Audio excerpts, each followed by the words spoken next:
এই দেখো বন্ধুরা, সকাল সকাল খেতে বসে পড়েছি। আজকে না গাঁঠি কচুর তরকারি রান্না করেছি, আর তার সঙ্গে রয়েছে এই যে চিকেনটা গতকাল সন্ধ্যাবেলা ছিল, ওর বড় ঠাকুমারা রান্না করেছিল, তাই ওকে দিয়েছিল, মানে আমার মেয়েকে। আর ও কালকে সন্ধ্যাবেলা খুব তাড়াতাড়ি ঘুমিয়ে গেছিলো, তাই আর খাওয়া হয়নি। তাই এই যে সকাল সকাল গরম গরম ভাতের সঙ্গে আমরা এই যে মামি এখন খেতে বসে পড়েছি। একটা কথা কি জানো বন্ধুরা, তোমরা যেমন আমার ভিডিও দেখতে ভালোবাসো, আমিও কিন্তু তোমাদের ভিডিও দেখতে খুব ভালোবাসি, আর আমিও কিন্তু তোমাদের ভিডিও দেখি।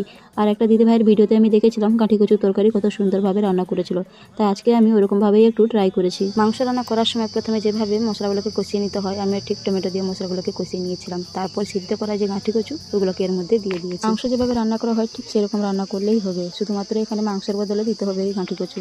আর হ্যাঁ বন্ধুরা, খেতে কিন্তু খুবই টেস্ট হয়েছে। আর একটা জিনিস তোমাদেরকে তো জানাতেই ভুলে গেছি, পাতে নিয়ে নিয়েছিলাম কি বলো তো, আমার টেস্টি নিজের হাতে তৈরি করা আমের আচার। তো ঠিক আছে বন্ধুরা, আজকের ভিডিওটা এখানেই শেষ করছি। আমার এই ছোট্ট মিনি ব্লগটা তোমাদের কেমন লাগলো অবশ্যই কমেন্ট করে জানিও। দেখা হচ্ছে তাহলে নেক্সট কোনো ভিডিওতে। ততক্ষণ টাটা, বাই বাই।